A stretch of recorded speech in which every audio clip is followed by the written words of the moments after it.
What's up, friends? Welcome back to the Shaw Local Bears Insider Podcast. I'm Shaw Local Bears beat reporter Sean Hammond. Joining me, as he does every Monday and Friday, is our very own Michael Dwojak. We've got some Bears and Vikings to preview.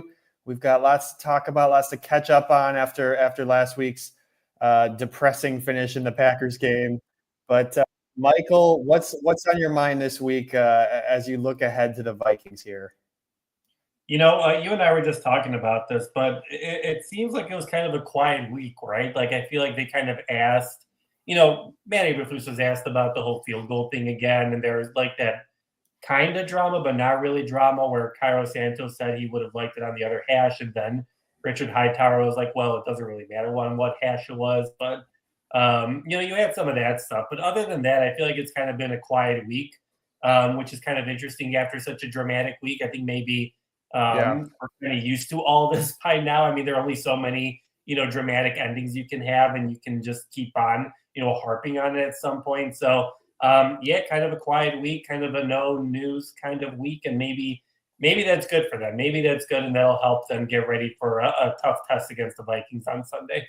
Yeah, obviously last week with the change at coordinator was an almost unprecedented situation for the Chicago Bears, and that there was a lot of news coming out of Hallis Hall last week.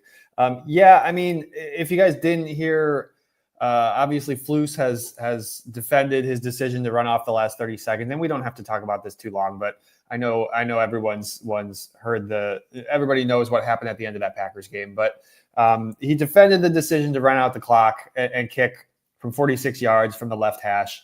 Cairo would prefer it on the right hash. I think that should be a surprise to nobody. He kicks all his extra points from the right hash. Like, that's been his side the entire time that he's been here with the Chicago Bears, which is not a small sample size. And Richard Hightower, of course, he's not gonna throw his head coach under the bus. But I think basically what he was saying yesterday, he kept saying that was a team decision. Look, it's the head coach's decision whether you're going to kick it now or try to pick up a few extra yards if you're going to try to move the ball. Should they have moved it to the other hash? I mean, in retrospect, yeah, obviously. On some level, I see what Eberflus is saying about you. Yes, you can always fumble the ball, but man, trust your players. That's kind of how I feel. Like you trust your guys in that moment to pick up a couple extra yards. But maybe that's just me. I don't know. What do you think, Michael?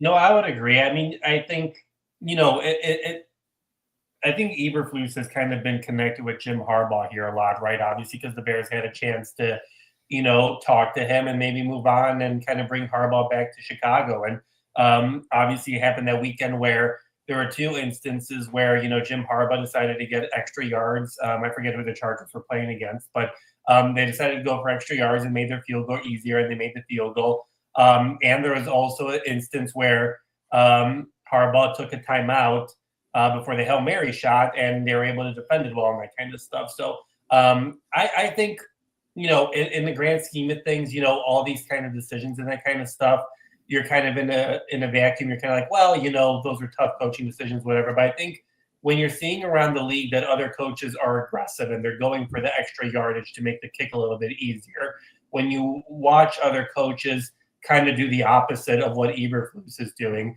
I think you see there's a reason why the noise gets so loud on social media, right? When it comes to Manny Eberflus, it's just kind of like, well, other coaches are doing the opposite of what he's doing and they're succeeding.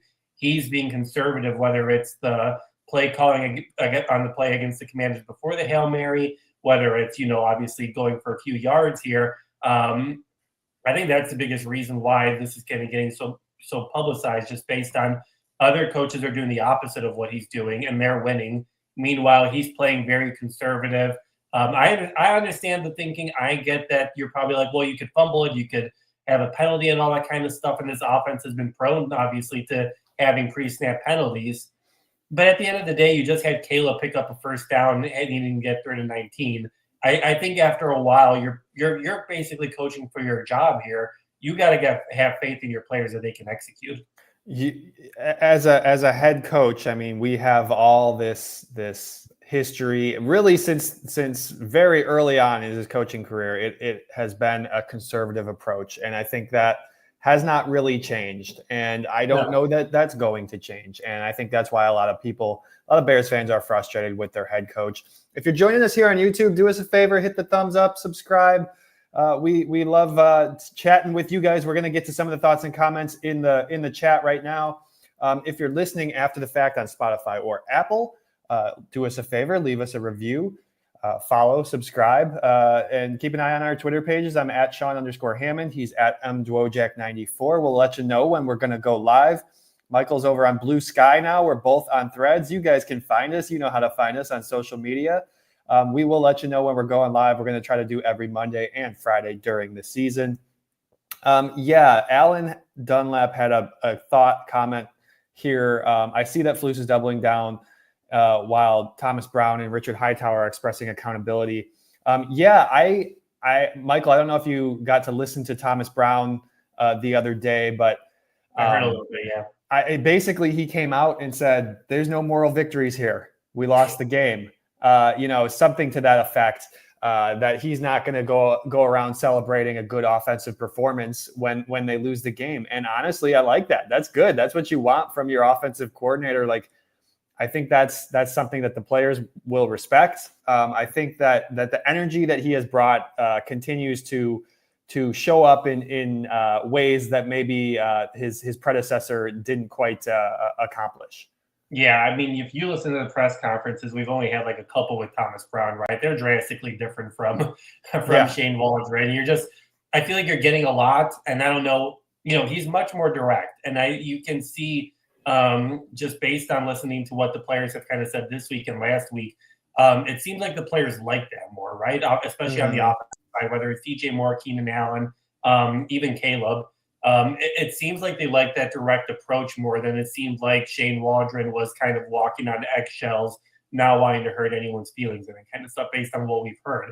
And it's kind of refreshing, right? Because, based on, Alan's comment to begin to be, to his point, Eberflus for much of the season and much of his time as head coach has never really said, I made a mistake, right? I think he's there recently, he's kind of taken more of an accountability and be like, well, it's on me that the offense isn't working. It's on me for all this different type of stuff. And that's good and all, but like, he's never said, yeah, maybe we should have defended the 13-yard pass instead of the whole Hail Mary better. Maybe we should have gone for it and that kind of stuff. Like, he always sticks to his guns.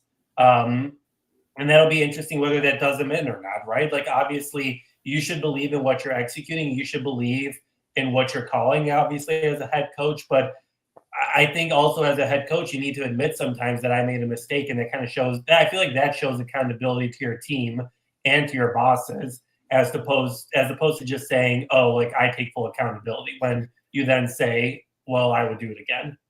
You're right. There was like a week or two where Flus was coming out and saying, the offense, he was essentially saying the offense sucks and that's on me. I'm the head coach. I gotta get that figured out.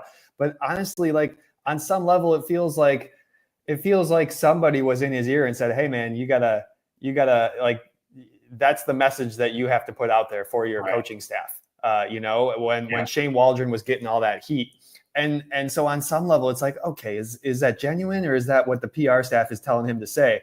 Right. And honestly, like, with all of the in-game decisions, like, okay, you can take accountability for the offense overall not playing well, but anytime it's been an in-game decision, going back to like that Denver game last year, where he didn't go for it or went for it on fourth down or kicked a field goal. I don't even remember. Like, you can go all the way back to the beginning of his coaching tenure. He's always defended his decisions in the game. Those whether to go for it, whether to run an extra play. He's always defended those. And on some level, I think you would like him to say, okay, maybe that wasn't the right call in the right situation. Right. You would just like some sort of, instead of saying I'm taking accountability, you kind of want to see it, right? Like, you've kind of wanted to see it from the players too this season, where they've kind of been like, well, this is the offense and this is what it looks like and that kind of stuff. And like, I feel like we've kind of heard players say, it's on us, like, we got to do the details. But at the end of the day, it's all just like window dressing, right? Like, you can say everything all you want, but like, if you're not actually doing it, whether it's the head coach or whether it's the players, you end up with the 4-6 record, and that's kind of where the spot where the Bears are right now, where it seems like no one's like, and I feel like this comes up a lot too, where a lot of people are like, I'm not trying to point fingers, but then they like inadvertently end up saying something that's basically like pointing the finger at someone else. So I think that's the biggest thing. It'll be interesting to see how much that kind of progresses against the Vikings. But getting back to our original point, it does feel refreshing. At least I don't know how much of a difference it makes. But Thomas Brown, it's night and day from what Shane Waldron was talking about. And it seems like it's kind of translating better, at least for one game it did offensively. And one other thought, and then we can move on from this, but okay, sure, maybe Cairo likes it on one hash. Maybe Richard Hightower knows that somebody's got to be advocating for that in that moment. I mean, somebody's got to be talking to Flus and say, hey, he really wants it on the right hash. And I know that it's a 46-yard field goal. This is the NFL. Kickers are really good. And 46 these days is not, it's not as hard as it used to be. But at the same time, you got to set yourself up in the best possible position to make that game-winning kick. And the Bears did turn in the play. They said that they were going to turn it in, and they thought that their long snapper got hit early. I don't know if we'll find out exactly what the league tells them on that. They haven't told us anything so far. They're not going to like replay the down or anything. Like, it's not like it doesn't matter. It doesn't matter. Yeah. You're right. And that's what Hightower said yesterday. It doesn't matter. At this point, it happened. And there's really no changing that. All right. Yeah. Moving on. I mean, we do have a new game, a fresh game to look at. We got the Vikings. Folks were asking for some injury updates in the chat, and I have those right here. It is Friday morning. We don't have the Friday injury report yet.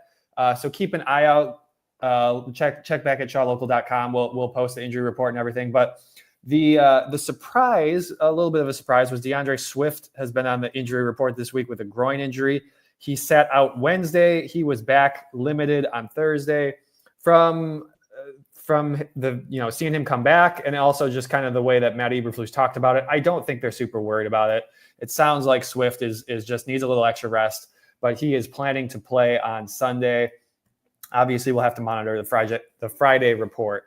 Tevin Jenkins was back full yesterday on Thursday, so he is trending towards playing. He sounds like he's ready to go. That's going to be big news for the offensive line. You got both your tackles healthy. You have Tevin Jenkins. Ryan Bates is still out with the concussion. So that's you're going to probably get Tevin back and probably not have Ryan Bates. I'm sure Matt Pryor will step in at that other guard spot opposite Tevin Jenkins. Other than that, Elijah Hicks is the only other major concern. Elijah Hicks has been out with an ankle injury. You're probably looking at Jonathan Owens starting at that safety spot. Owens came in when Hicks went down in that late. I think it was the very last possession, maybe for a play or two. Jonathan Owens came in replace of Elijah Hicks. I feel like you're pretty confident if you're Bears. He's a veteran. He's been around the block. He knows what he's doing. I think you're pretty confident with him in that spot.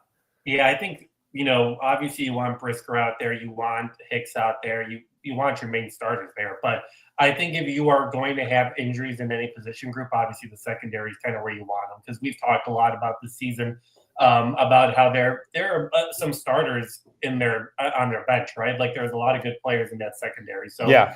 If you're going to have injuries, the secondary is kind of where you want it. Obviously the offensive line is not where you want it, but it seems good that Tevin's kind of coming back there. And this is probably the most healthy you'll be on the offensive line, minus one guy. Yeah, it's been a tough season on that offensive line. I think you feel a lot better than you did 2 weeks ago, even though even though Ryan Bates is probably not going to play in this game. Give him an extra week. You do have, saying that, it's a quick turnaround for the Thursday Thanksgiving game. I don't know if Ryan Bates is going to be back for that one, just because of the timeline here. But so we could be looking at 2 weeks for him. But you get those guys. You got that little extra rest after the Thursday game. You can hopefully get healthy. Mike Johnson asks, "Are we thin at running back now?" I mean, obviously, if Swift is out, that's not good. You're talking about going against the number one rushing defense in the league. this week in the Vikings. Obviously, Roschon is the backup, but you traded Khalil Herbert, and you got Travis Homer as sort of your blocking guy and special teamer. I don't think you really expect him to provide much. I think Swift is going to play. I don't think it's really an issue, but in the scenario that Swift misses a game somewhere down the stretch, I mean, they got Darrington Evans as their practice squad guy. You're probably calling him up. He's played in this system, played for Eberflus before. But then you're really leaning on Roschon Johnson in that scenario. Yeah, you definitely are. But I would agree with you. I think, watch us say this, and then Saturday they're going to announce that he's out or something like that. But based on what you kind of saw the way that Swift was able to progress, I figured he'd start. And I feel you would probably see a couple moves at this point, whether it's, bringing on a running back to the practice squad or something like that. Because I feel like that's usually a precursor to when there are going to be some decisions made about whether you're going to bring in someone to kind of fill that gap in there or provide depth, I should say. Robert asks about the weather prediction. I don't think it's supposed to snow. I believe it's, supposed to be nice. I think the next several days are high 40s, low 50s and cloudy. I don't think there's any precipitation in the forecast, which of course is a good thing. I'm not quite sure what the wind is going to be like, but it's that time of year where the wind is always a little bit of a factor at Soldier Field. Yeah, I think it's supposed to be like pretty nice, like 50 degrees, like whatever, nice weather for the end of November. Yeah, I think the snowstorm was a nice little burst or a reminder that winter's on its way. But yeah, we're not going to get like a Browns-Pittsburgh game like we got yesterday. No, I wouldn't expect that. That was pretty wild to see the clips from there. Yeah, we can dive into our Vikings preview here. They are the number one run defense. Robert also says he didn't realize that. That is, look, they blitz a lot, the highest blitz rate in the league. We can dive into it, Michael. First off, what's your game within the game? What position matchups are you watching? Where are you focusing in when you think Bears Vikings? I don't know who exactly to put this on, but I'll do Thomas Brown versus Brian Flores, mostly because I'm interested to see how does Brown in his second week in play calling, what does he do to set up Caleb for success against his pass rush? We all know we've all heard the entire week about Flores loves to blitz. He loves to deceive, schemes and that kind of stuff. He's great against any kind of quarterback, especially a rookie quarterback, and making them make mistakes. Brian Flores is a very good DC. So I'm very curious to know, what is Thomas Brown going to do to kind of help Caleb in this scenario? Do we see more screen passes to DJ Moore? Do we see more play action? Do we see running plays for DJ Moore or even Rome Odunze? I feel like we saw a couple times under Shane Waldron's offense that Rome kind of got involved in play action and he kind of ran the ball. Is that something that can help Caleb? Do you throw more screen passes? And do you send, do you primarily take Cole out as a pass catching threat and have him be like your sixth offensive lineman, right? I'm just very curious to see, for a fairly young offensive coordinator, how is he going to protect Caleb and put Caleb in a good spot to protect against that blitz? And how is Caleb going to respond to it? Because that's going to be the biggest thing, I think, in this game, because the defenses can play fairly well. I think they can bait Sam Darnold into a couple of mistakes here or there.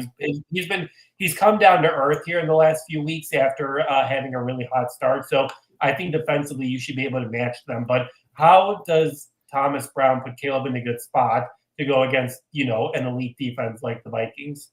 Yeah, I think that's absolutely a good one, and that's the matchup that everyone's going to be watching. Brian Flores, I mean, it's such a unique defense. Like, there's not a lot of teams that play quite like they do, and you could say the same thing when he was the head coach in Miami. Let's just rewind a little bit to last year. I know it was a different coordinator. It's a lot of the same players. It's the same head coach. The Bears talked all week about how they were going to face the heavy blitz the first time they faced the Vikings in, I think it was late October. And the very first play, a Vikings blitzer gets in there unblocked and just demolishes Justin Fields. And it was very emblematic, and it felt symbolic. And Justin ended up leaving that game. That's the game he dislocated his thumb, I believe. Yeah. and missed about the next month. And so then, a month and a half later, when the Bears and Vikings played again up in Minnesota, you saw a completely different approach from the Bears offense. And again, I know it's a different coordinator, but it's still the same mentality from the same head coach.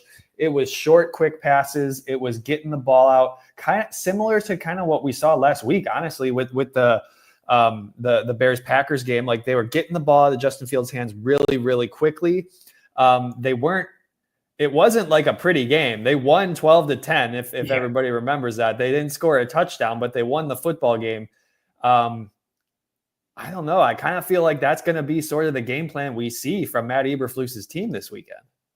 And I think the biggest thing is going to have to be Caleb can't make Justin's mistakes, right? You can't hold on to the ball. Yeah. And that obviously has been something that he's been prone to this entire season. It's obviously something he's been prone to in college, and was one of the things, scouts were talking about him when he was coming into the league. But this has to be a game where he kind of does what he did against the Packers, where you got to go through your progression 1-2, and if you don't see it after like 2 seconds, you got to either run it or get rid of it, because someone is going to be there. And I think this offensive line has played fairly well last week. I mean, they only sacked Caleb 3 times, and 2 of those came on that final drive there.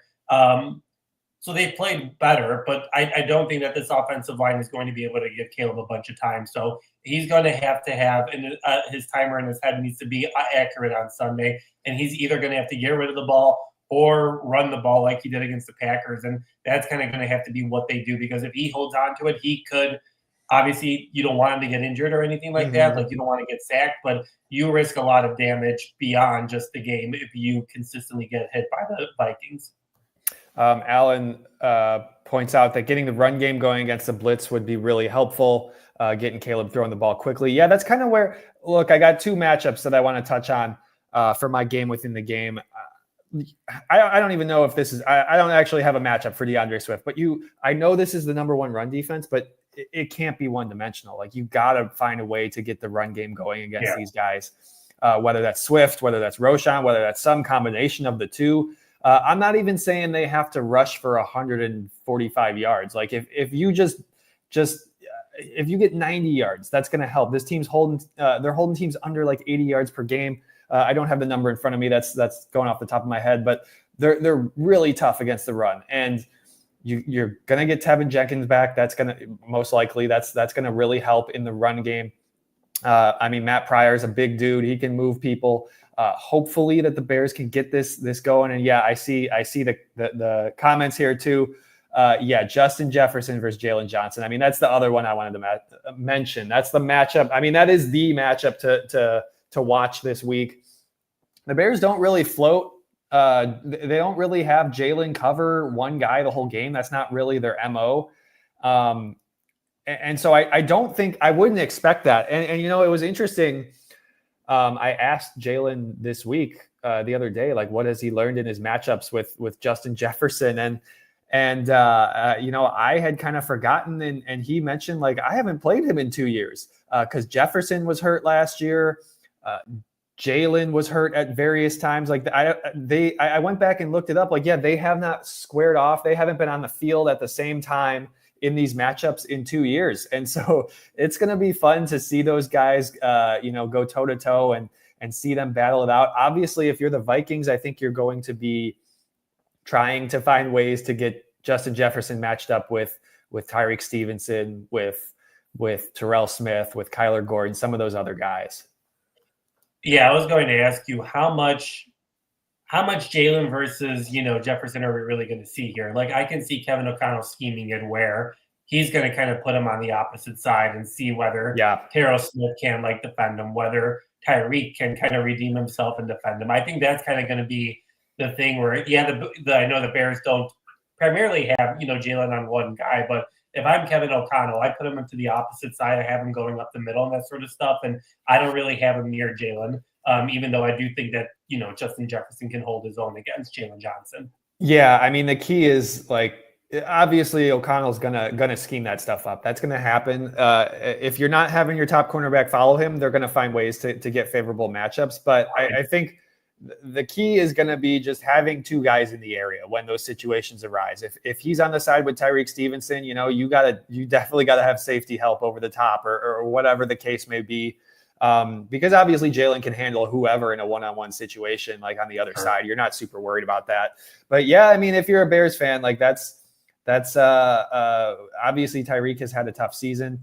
I saw a comment earlier asking if Terrell Smith is better than Tyreek Stevenson now. Here it is from Robert.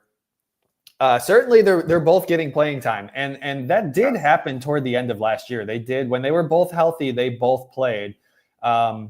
I think it's fair to wonder if Terrell Smith is proving to be the more maybe consistent. I think you like the energy, the vibe that Tyreek Stevenson brings when he can channel that in the right ways. But obviously that can bite him in the butt a little bit sometimes.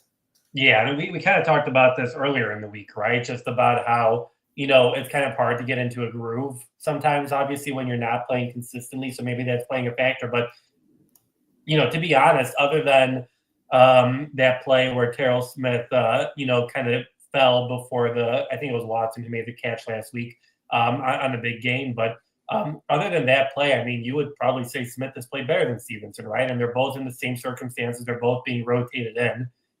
So it'll be interesting to see how much that kind of plays a factor because, listen, you want Stevenson to work, right? Like you want him to be a good player. You do. Like, this isn't something that you're just kind of like, well, he stinks. We got to give up with him. But like you've invested a high pick with him and you want him to work out. So this could be a big game for him. I know we said that last week, obviously, for the Packers.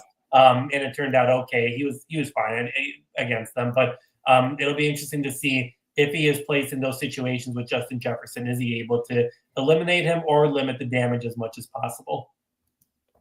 Let's see. There was a quote I was trying to pull it up here from Eric Washington, the defensive coordinator. And he was asked like what both of those guys do well. Where was it actually? Oh, here it is. He mentioned that he likes the size of both those guys at the cornerback spot. Obviously, you think of cornerbacks, you think of smaller dudes. Kyler Gordon doesn't have the size that they do. That's, I think, part of the reason why Kyler has worked well in his nickel spot as opposed to outside. He mentioned Tyreek as an explosive tackler. If teams are scheming to force the corner in a position where he's at the point and he has to make more tackles, you really like what Stevenson can do. And on the other hand, with Terrell, he said that he loves his abilities in man coverage, and I love his savvy, his understanding of the route concepts. You do wonder if you're playing man to man, would you rather have Terrell Smith out there because he's a little bit more consistent, a little bit solid in that area, whereas Sure. Tyreek is your more physical guy. It'll be really fun to watch how they use these guys both the rest of this season and just kind of moving forward into next year. Yeah, Mike Johnson says Stevenson hits harder. That's definitely what they like about him. Yeah. Robert pointed out Jalen Johnson was the one who slipped on that play with Christian Watson last week. Well, there was another play before. There was another play. Drive. Yeah. You're talking about a previous play. Okay. Yeah. Okay. Most valuable Bear. Guys, if you're in the comments, drop your most valuable Bear for this week in the chat. We'll throw them up on the screen just to recap where we are in our best of 17 series. Me versus Michael. Let's see. Last week was what happened last week? I picked first. I had DeAndre Swift. You went second. You took DJ Moore. DeAndre Swift's big rushing touchdown. I forget how far that was. That was a fairly long one. That got me a bunch of points. DeAndre Swift finished with 15.4 fantasy points in half PPR. DJ Moore finished with 10.2. So I got the W to pull back even. It's 5-5 through 10 games. We got a barn burner here with 7 to go. But Michael, you get to pick first. Who's your most valuable Bear this week? I'm going to go with the defensive side. Robert's hitting where I'm going with. I'm going with Montez Sweat. Obviously the biggest story, obviously, on the defensive side of the ball. I feel like this week has kind of been like, where's the pressure, right? Like where there's been like no pressure. Obviously, Montez Sweat has been quiet, and I think that's because of injury, right? I think he's playing through injuries so far for much of the season. So I think that's kind of impacted what he's able to do. And listen, Billings, we've talked about it all year. We've talked about it all summer. People are tired of probably listening about it, but yeah, Andrew Billings makes a major presence on the defensive line, whether it's the rush defense or the pass defense. He clogs up a lot of people, and that really opens things up for other guys. And I know Billings doesn't come back into this game, but I think Sweat is kind of tired of being asked about the losses and the lack of production. You kind of saw that on Sunday after the game. He was kind of like quiet. He wasn't happy, and obviously he was kind of giving short answers about the losses. Yeah. And it seemed like that seemed to be the case yesterday, again on Thursday. So I think he's going to be motivated. I think he's looking for pressure. And listen, Sam Darnold is shifty. Kind of looking at the tape, I never really saw this with the Jets, but he can escape pressure fairly well, and he can kind of run it sometimes. But I do think that Sweat is going to look to have a big game, and I can see him picking up a sack and a half. Maybe even 2 sacks, and I can see the pressure kind of coming in and kind of getting in Darnold's head. I really like this pick. He was number 1 on my list. I'm also probably going to go defensive here. Let me throw up some other. I threw in the chat. I threw in yesterday's story on Montez Sweat. Yeah, like Michael said, he did talk yesterday.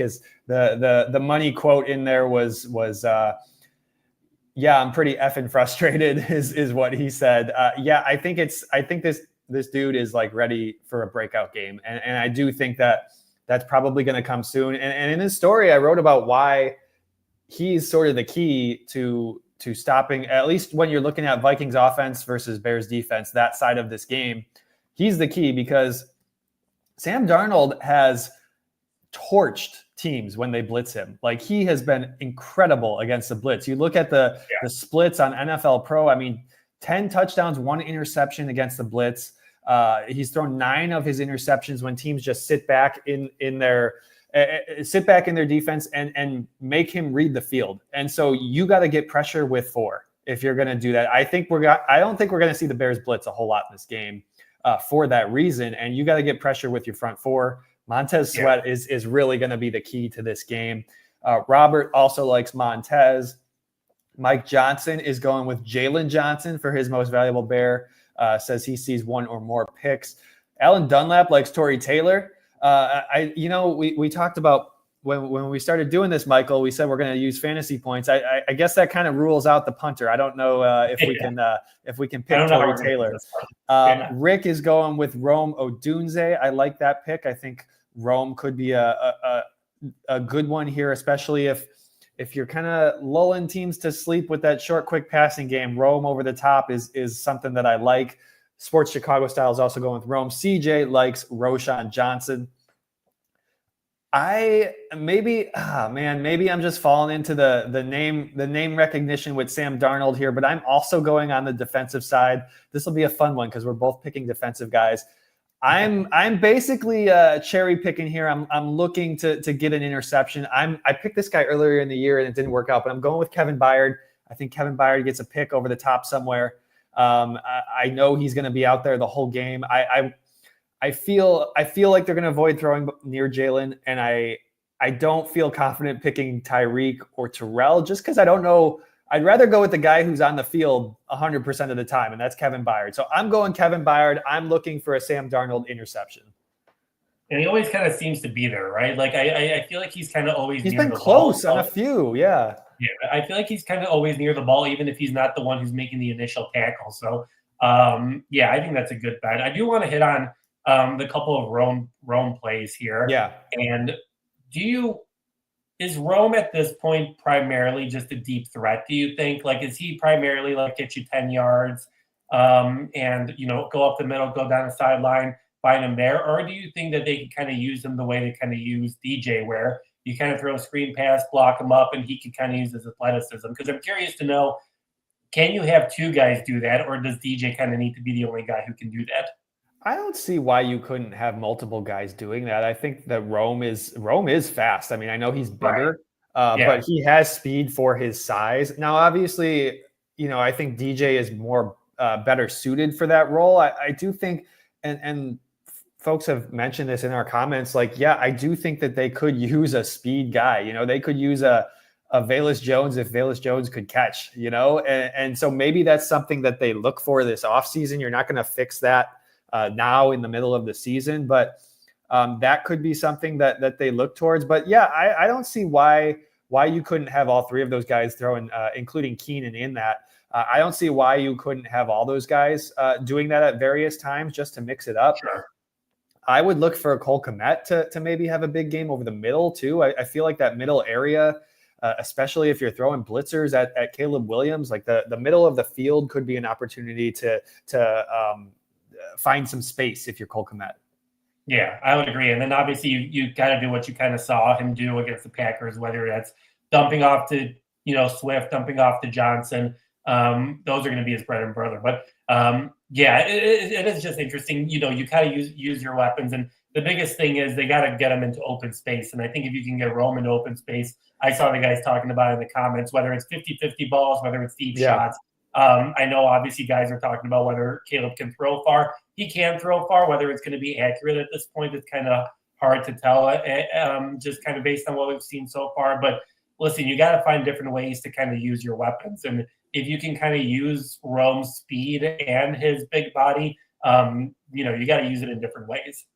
Yeah, and the wind could be a factor this time of year. When you're talking about throwing deep balls, not to make any excuses, but that's just going to make it a little bit tougher. And so you do wonder about that. And you're playing a Vikings team that doesn't play outside a whole lot. I mean, I'm just looking at their schedule right now. Like,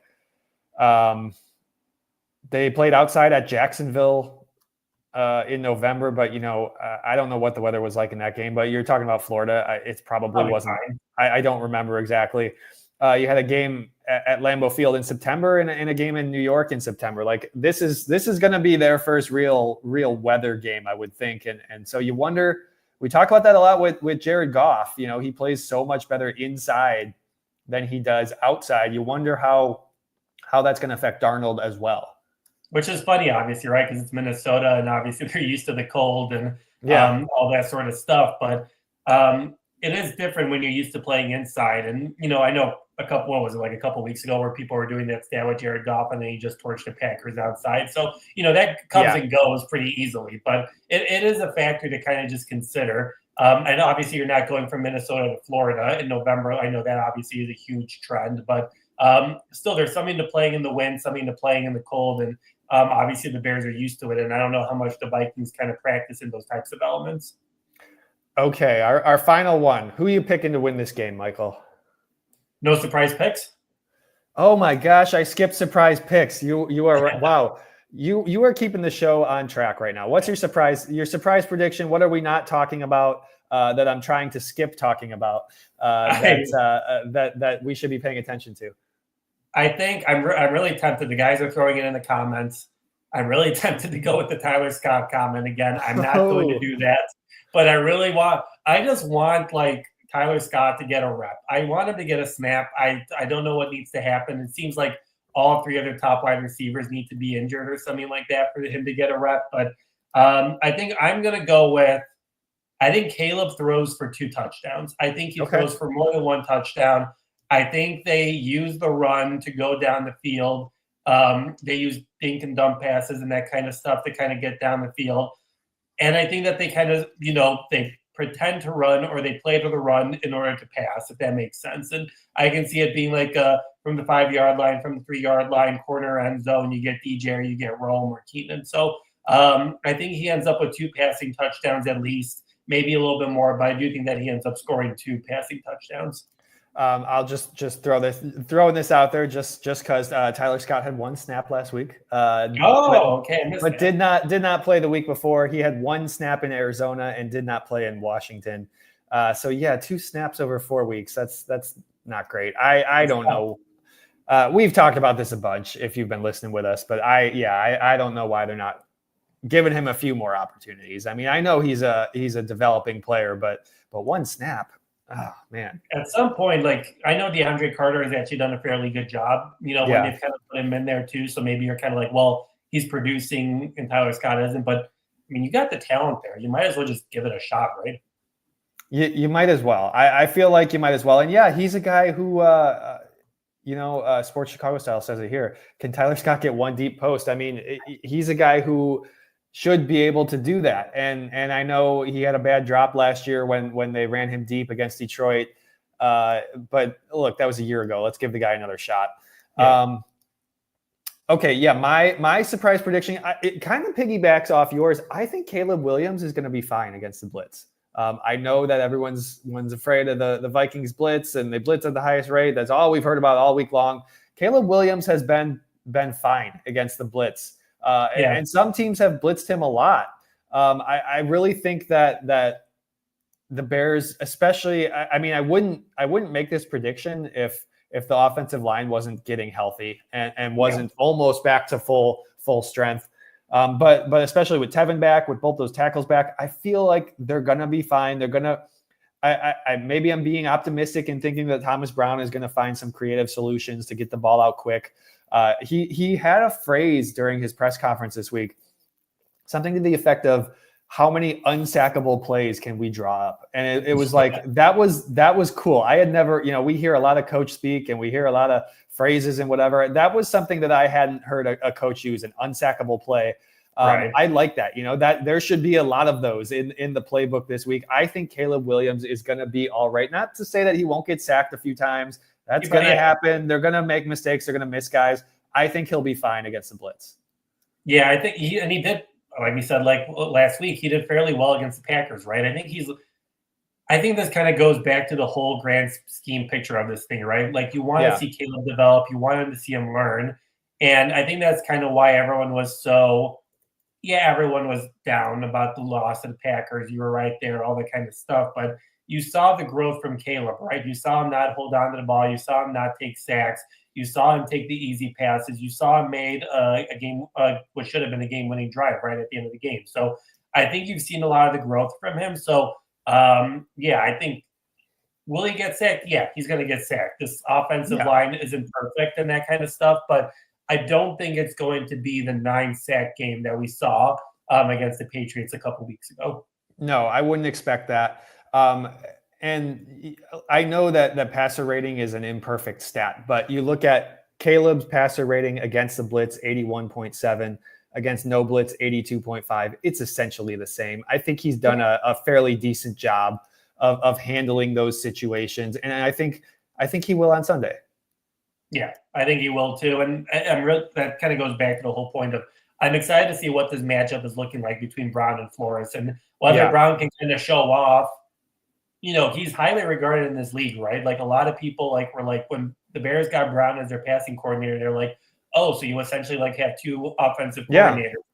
And, lo and behold, it turned out that they got two offensive coordinators. But the league believes in this guy for a reason, right? So I think that it's really interesting. I'm really interested to see what's the scheme and what's he going to be able to do to kind of put the Bears and Caleb Williams in a spot to succeed. He was Sean McVay's assistant head coach. I mean, if Sean McVay loves the dude, I think he's doing something right. And so we'll see in week 2. I'm really excited to see what this Bears offense looks like, especially against this defense. Okay, now it's really time to make our picks. Michael, who you got? What's your score? They can't lose 5 in a row, right? I mean, I'm like caught in the middle of this thing where it's just kind of like, nothing looks right. I mean, the offense looked better. You had a chance. You're at home. How many times can this team kind of get up after being punched in the face, punched in the stomach, punched other places? There's only so much you can kind of get up from, right? And I think, I don't know, maybe this is stupid, whatever, but I do think that they win this game. I think that I think it's going to be, I'll say it's like a 20-17 win. I'll go 20-17. I don't think it's beautiful by any schemes, but I do think that Caleb Williams makes enough plays for this team to win this game, and I think the defense stops. I think I forget who said it earlier up in the comments, but I think the Bears dominate the time of possession again, like they kind of did against the Packers, and I think that's going to be huge. You keep Jefferson off the field, you keep their offensive playmakers off the field, and I think that plays a big factor in this game. And I think the Bears. They somehow win this game. I don't feel great about this pick, but for some reason, I'm just leaning that way. Look at you taking the Bears. I like it. I like the confidence. We haven't disagreed a whole lot in our picks this year. I think there were a lot of winnable games that we kept picking the Bears in. I'm going to go the other way, though. While I do think that Caleb will be able to handle the blitz, I do wonder if they're going to be able to finish off drives with touchdowns. That's still a concern. I still need to see more than one game scoring some touchdowns, finding 6 points. I think that I think this is going to be ugly. I mean, I think Sam Darnold will throw an interception or two. Maybe this is the week where Caleb throws an interception. We haven't seen him do that in quite a while. I'm taking the Vikings 19, the Bears 16. I think it's an ugly game. I think they're scrapping it out in chilly November weather at Soldier Field. But I do think that the Vikings pull this one out. Yeah, I mean, like I said with my prediction, I don't feel confident in my pick at all. But I'm just kind of at a point where it's like I could see them winning. I don't see them. I'm not like I wouldn't put my life savings on it by any means, but I could see them like winning this game. I'm not as confident in the Vikings, despite their really good record, as much as I feel like everyone else is. And maybe I'll just look stupid on Sunday. I usually do, and they'll end up winning. But I do think that this is a matchup that's there for the Bears to take because if they lose this game, they're going to Detroit on short rest on Thanksgiving Day. I don't see that game going well for them at all, just based on the way that Detroit's playing right now. So if you don't win this game, it could get pretty ugly pretty quickly here during the holiday week. And then you got at 49ers the week after that. And then you're they're going back. Be desperate too because they're not playing it the way that they want to be playing right now. So I'm sure they are not. Francisco would be tough. They are not, but they're also in that division. Like nobody's really out of it. There's opportunities there. So they're still going to be alive. They're going to really be needing a win there. That's a very good point. Rick wants to know our schedule for next week. That is a great question, Rick. We are going to mix it up a little bit with the Thanksgiving week. We're planning to do one show on Wednesday morning. So if you guys are around, the day before Thanksgiving, we'll send out the tweets. We'll let you know. I think the plan will probably be 10 a.m., but Michael and I will have to talk about that.